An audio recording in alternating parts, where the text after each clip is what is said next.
Muy buenas noches, soy Alfredo Jacomino, sean bienvenidos a En Profundidad, un programa de Televisión Martí. La manera en que nos conducimos en la vida influye en el comportamiento hacia los gastos. Y no solo los gastos de tiempo, que son los más importantes, pues nos rodeamos por momentos de gentes y proyectos inservibles, sino de gastos de dinero que nos llevan a más de un inconveniente. ¿Será malo prestar dinero? A veces se pierde un amigo cuando se presta dinero porque la cantidad es imposible de honrar, pero a veces se gana un amigo si salvamos a alguien de un dilema o somos nosotros los salvados. ¿Cuándo y cuánto se debe prestar? ¿Somos capaces de creernos ahorradores cuando ya hemos comprado un auto o una casa y pagamos las mensualidades? ¿Cómo son las herramientas y dónde están a nuestro alcance para aprender lo que no sabemos del dinero? El tema monetario despierta mucho interés porque creemos que trabajando fuerte nos haremos millonarios y luego nos dicen que esa no es la fórmula y nos frustramos. Las dudas siempre deben ser atendidas por los que saben más y en este programa tengo como invitados a una mujer y un hombre que ambos, entre ellos dos hay conocimiento financiero, capacitan líderes, son conferencistas, expertos en procesos de negociación y mediación, liderazgo, trabajo en equipos, y no puedo seguir diciendo virtudes sin lanzar sus nombres y las preguntas que esperan. Bienvenida Andreina Atencio y Julio Cañas. Muchas gracias, Alfredo. Alfredo, gracias por la invitación. Qué bueno que están aquí. ¿Cuáles son sus respectivas áreas de trabajo? Y vamos a empezar, Por supuesto. Julio, con tu permiso, con Andreina, la dama. Cuando dijiste expertos financieros, fíjate, me llama la atención porque realmente mi área de experticia es las emociones, el campo emocional. Yo soy coach y trabajo con líderes, con equipo, y realmente las finanzas han sido un espacio más bien como una oportunidad de mejora para mí.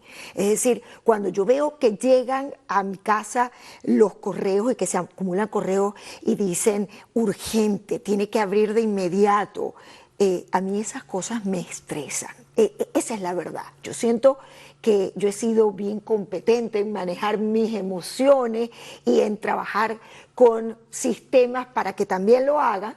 Y yo he aprendido mucho de este señor, que es mi aliado, que es mi socio, que definitivamente él sí tiene una gran experticia en todo lo que es planificación y organización financiera, pero las finanzas tiene una dimensión que es la psicología del dinero, que es cómo tú te relacionas con el dinero. Es un complemento que olvidamos a veces. Absolutamente. Sí. Absolutamente, son dos áreas que en Inteligencia para Emprender, que es la fórmula que nosotros estamos desarrollando, justamente son dos áreas que estamos uniendo, porque es que dependiendo de la relación que tengamos con el dinero, obviamente vamos a organizar mejor o peor nuestras finanzas. Entonces, fíjate cómo está todo muy relacionado. Claro. Y entonces, Julio, ¿qué parte de este trabajo? Porque trabajan en equipo. Correcto. Como dijo Andreina. Es así, fíjate, yo soy economista de formación y si hay algo en lo que creo es en el progreso por convicción y hoy por hoy yo me dedico a ser estratega financiero, asesor y educador. Y una de las cosas que he venido haciendo en los últimos meses es liderar un movimiento educativo de inteligencia financiera. Ahora, como economista, desde un punto de vista, si se quiere, académico, nosotros somos un poquito más fríos, un poco más calculadores y un error que hemos cometido nosotros en mi profesión es que tradicionalmente hemos creído que las personas son como un robot que toma decisiones numéricas sin sentimientos. Pero en el camino nos dimos cuenta que no somos individuos racionales, somos individuos emocionales. Y yo particularmente por experiencias personales me di cuenta que los números no lo era todo, que para tener éxito en la vida, para tener éxito emprendiendo y en las finanzas personales, falta un componente adicional que es ese, el manejo emocional. Y es por eso que me uní a Andreina y juntamos la inteligencia financiera precisamente con la inteligencia emocional para tomar mejores decisiones financieras en el plano individual y de negocios. Ahora, por diferencias de sexo, ¿quiénes son más difíciles de controlar? Digamos que son sus clientes en el aspecto emocional y en el aspecto financiero. Okay. ¿Los hombres o las mujeres y los hombres o las mujeres?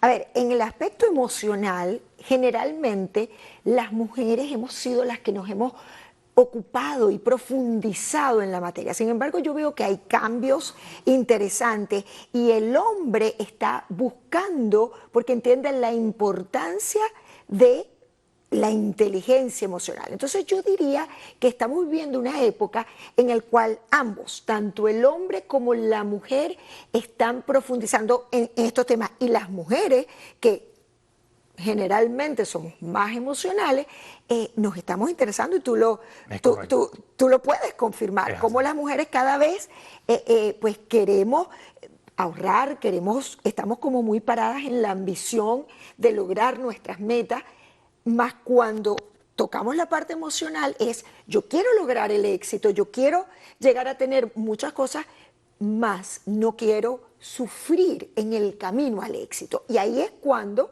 es bien importante tener algunos conocimientos, algunas competencias de cómo poder disfrutar ese camino hacia el éxito.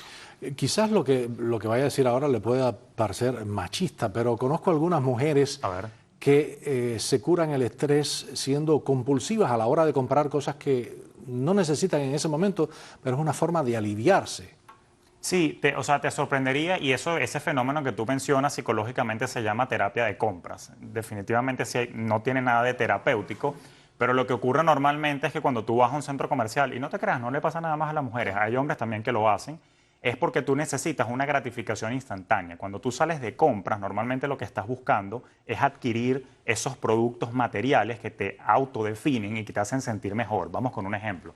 Supongamos que es el caso de una chica que va para un mall a comprar una cartera, una que le guste, que se adhiera a su estilo, o en el caso de un hombre, digamos que compra un carro deportivo. Pero precisamente lo que están buscando, te repito, es la gratificación y esa liberación, si se quiere, de felicidad efímera en el cerebro que te da cuando compras las cosas. Pero hay un fenómeno que cabe destacar, y precisamente porque tocamos las emociones y todo el aspecto psicológico, y es que hay un fenómeno que llaman la adaptación hedónica, y es que esa felicidad que te da puntualmente el comprar algo se desvanece en cuestión de días. Entonces, si hay algo que nosotros definitivamente hablamos es de que hay que tener un control emocional para no desbocarnos en el gasto, porque ahí es donde empiezan los problemas financieros. Claro, y además que tú estás diciendo, Julio, esas gratificaciones materiales generalmente son muy efímeras. Es decir, no se sostienen en el tiempo. De hecho, está comprobado y hay tendencias del consumidor que nos dicen que las personas estamos buscando experiencias. Correcto. Experiencias que de alguna manera nos reporten crecimiento, bienestar. Por eso hay tanto la onda de wellness, mindfulness, porque realmente el ser humano yo creo que está buscando llenar otras necesidades que son tan importantes como tener esa casa, ese techo y todo pues lo que generalmente nos proponemos alcanzar.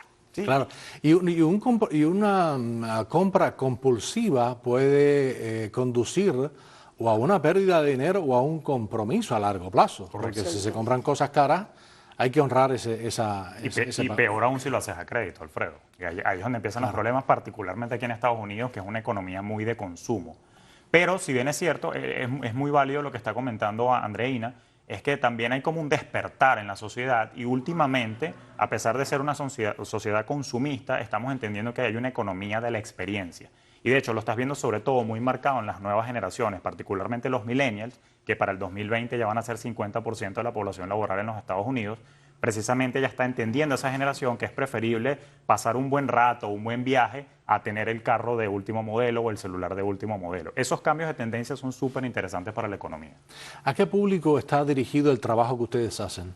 Yo diría a todo aquel que se lanza a asumir el riesgo de tener su propio negocio, su propio emprendimiento. Estamos trabajando en este mente fuertemente justamente con emprendedores, esas personas que definitivamente tienen que desarrollar las competencias para tener un negocio que genere resultados, que sea sostenible, sustentable en el tiempo y que también llene otras necesidades de trascender, de tener un propósito.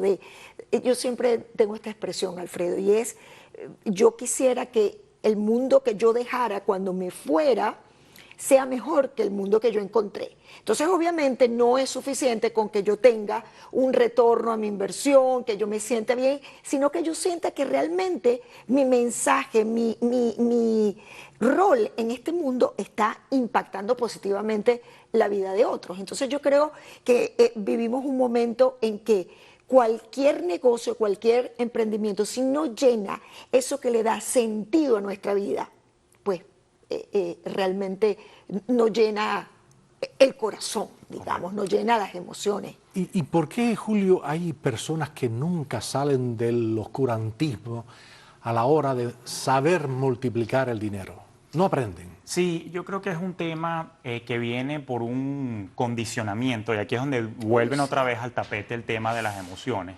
Y es que, Alfredo, te cuento que muchas de las cosas que afectan la manera como actuamos y cómo manejamos el dinero hoy por hoy, tiene que ver con la programación mental que tenemos, es ese aspecto que me comentaba Andreina de la psicología del dinero, y todo viene del factor crianza. Por eso es que nosotros en nuestros talleres y en nuestro trabajo con nuestros clientes exploramos mucho qué fue lo que oíste, viste y viviste con respecto al dinero, sin hacer una regresión porque tampoco es que somos psicólogos, pero sí es importante hacer esa exploración para entender cuáles son esos juicios que tienes con respecto al dinero o inclusive, como dice Andreina, las creencias autolimitantes que hoy en día te frenan a tomar decisiones adecuadas. Entonces, si no hay una exploración de cómo piensas con respecto al dinero, hoy por hoy en tu vida adulta es muy difícil que tú cambies tus patrones de consumo o tus hábitos de uso del dinero, y eso es justamente a lo que nos dedicamos nosotros.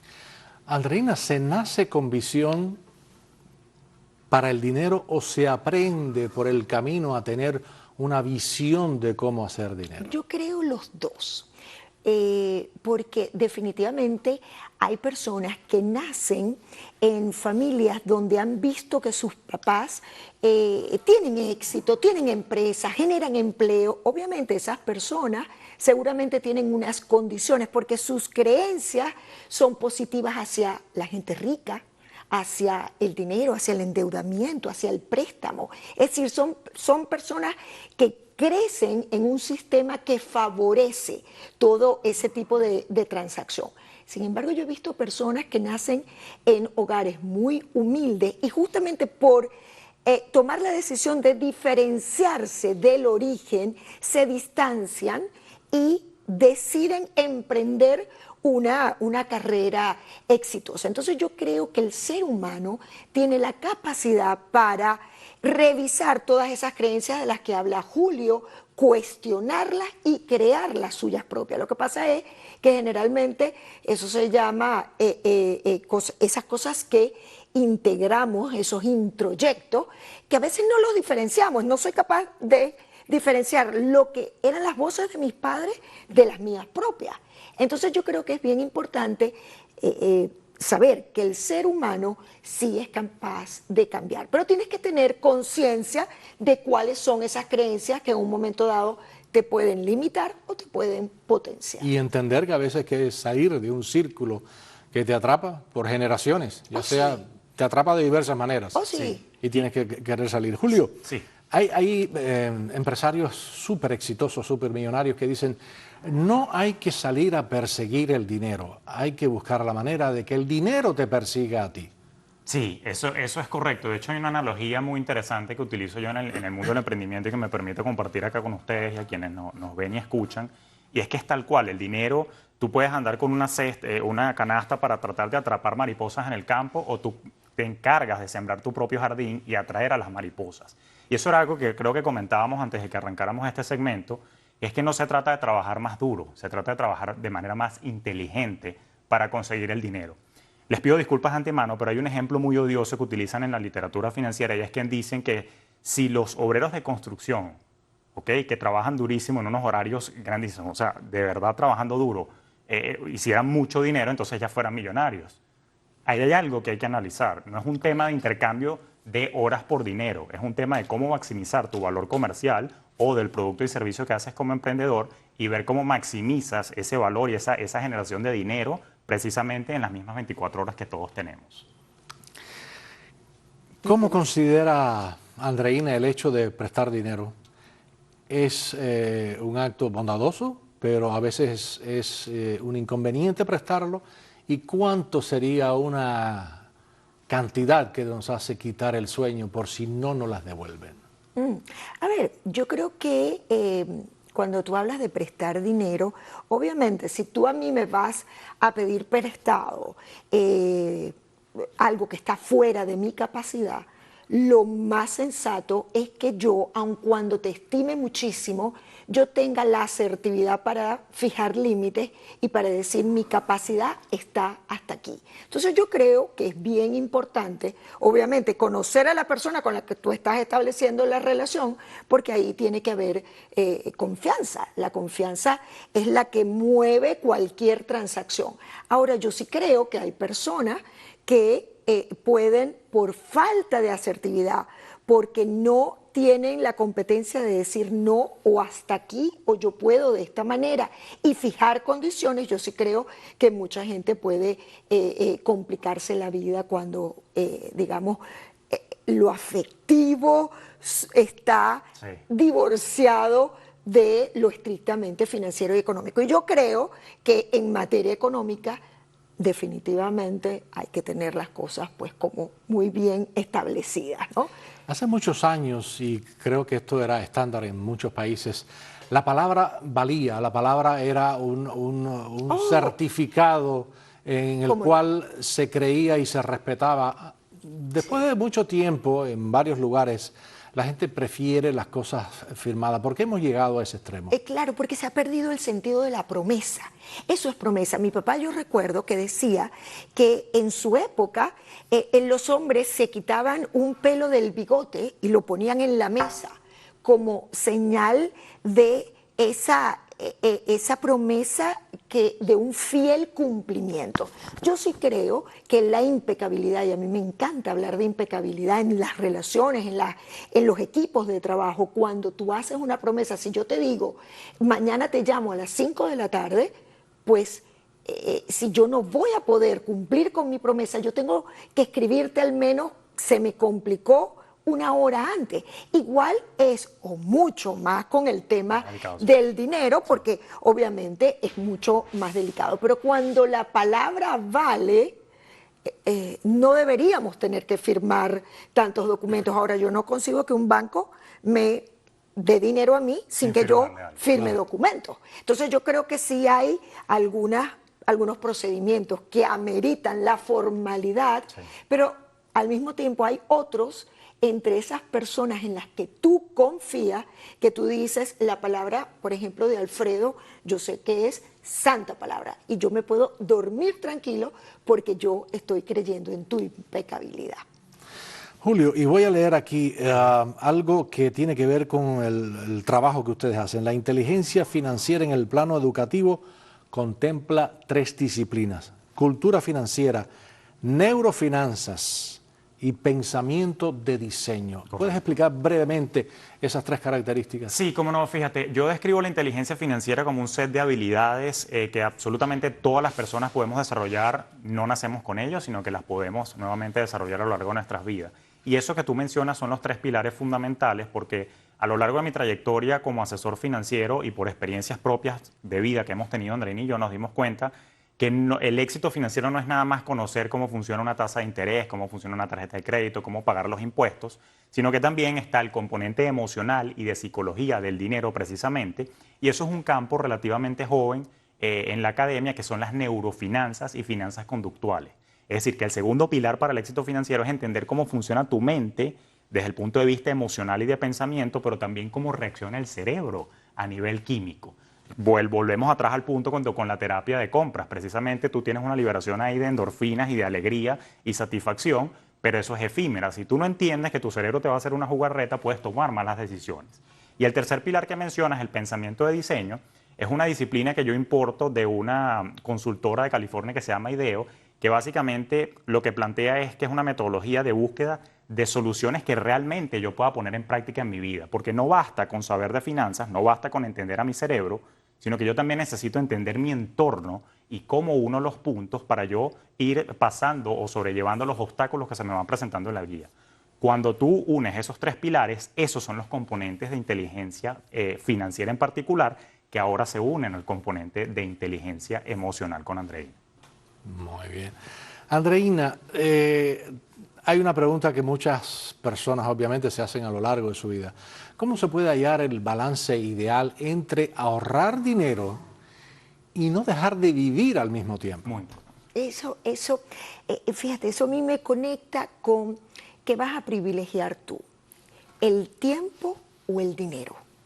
Yo creo que cuando esos dos, digamos, indicadores los tenemos claro en la vida y sabemos cuáles son nuestras prioridades, porque en función de lo que sea importante para ti, si yo digo que para mí un valor es la familia, que para mí es muy importante la familia, pues si soy congruente con eso, yo le voy a dedicar tiempo a la familia.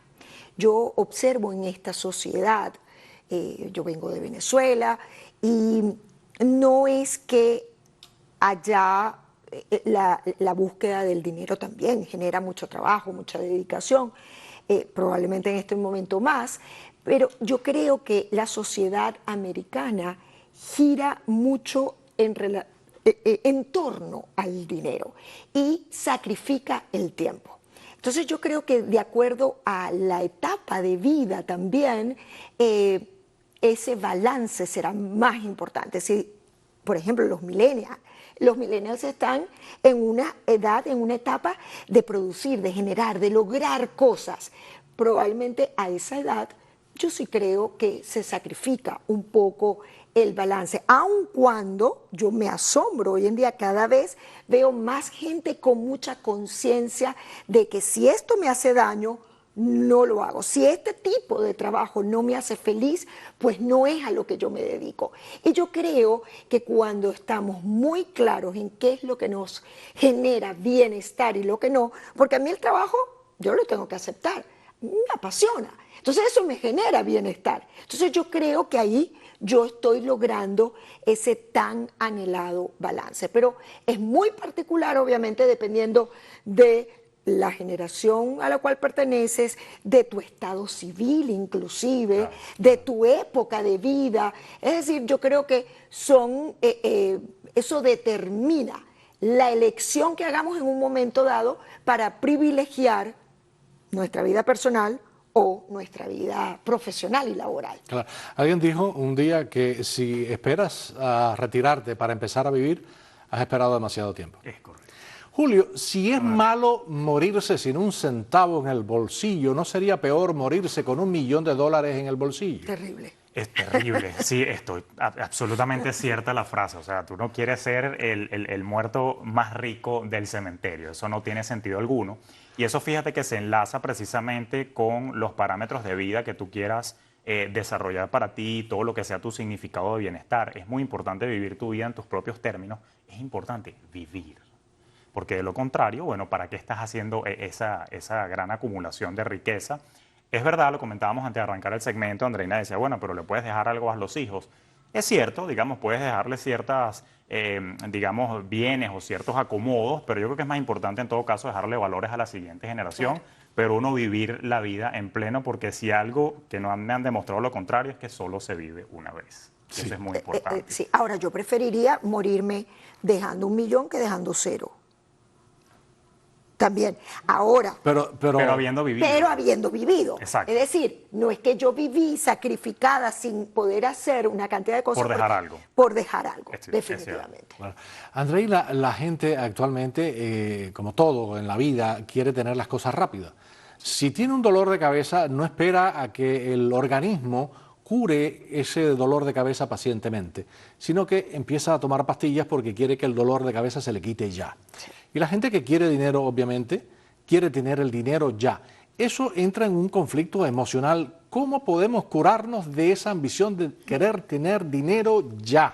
Yo creo que eso es más bien, yo lo asocio como un conflicto de valores.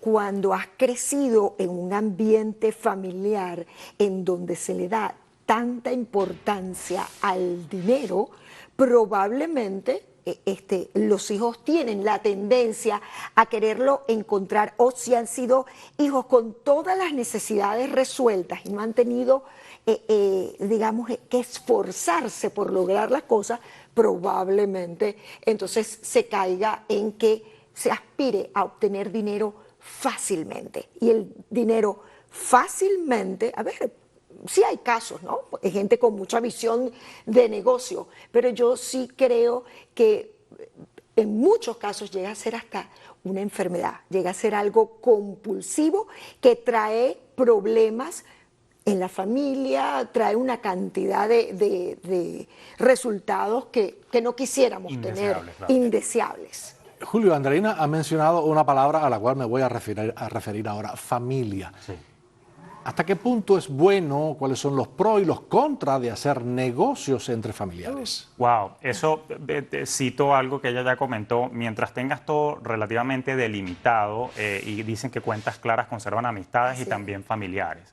Yo lo recomiendo en la medida de que las personas tengan la madurez suficiente precisamente para poder desarrollar ese negocio o esa empresa en ese entorno familiar.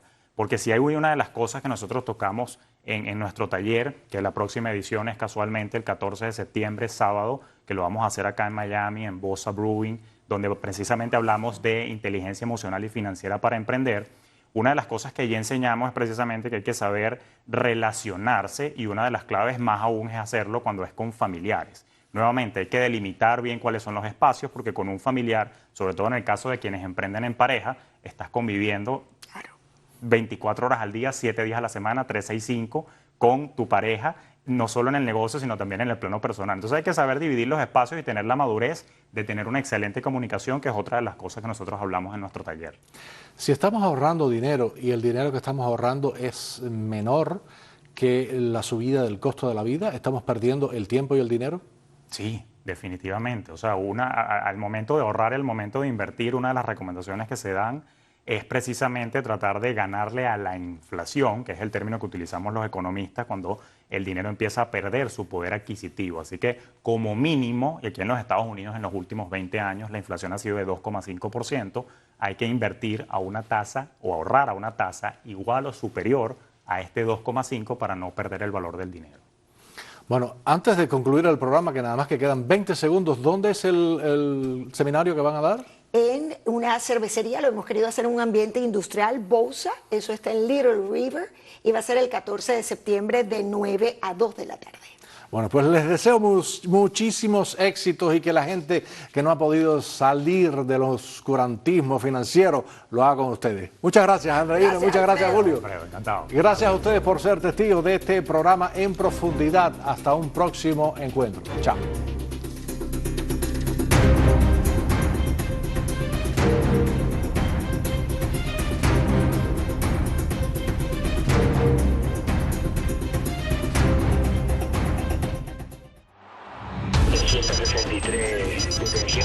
Y estoy detenido ahora, que tengo la boca fracturada. Ya me van a quitar el teléfono ya. Tenemos a 127 opositores, disidentes reconocidos. Otra vez aquí con la propuesta que les tiene la página digital Radio Televisión Martí. Opositores por la República. Saludos amigos, bienvenidos a la emisión informativa Resumen de Radio Martí.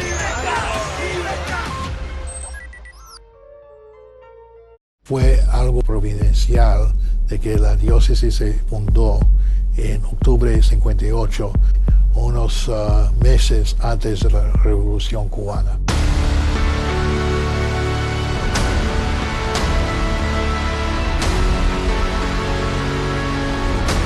Que la ermita es un pedazo de Cuba y un momento de la historia de Cuba.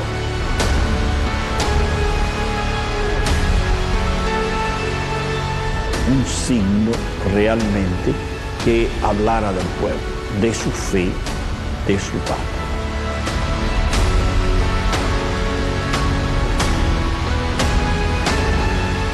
Que ese santuario verdaderamente está empezando a vivir el sueño de Román.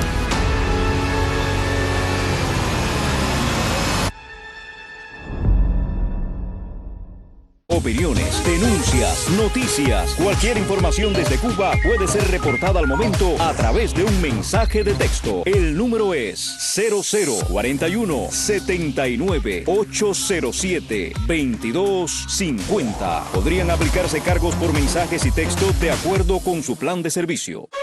Desde Miami, la capital del exilio cubano, estás viendo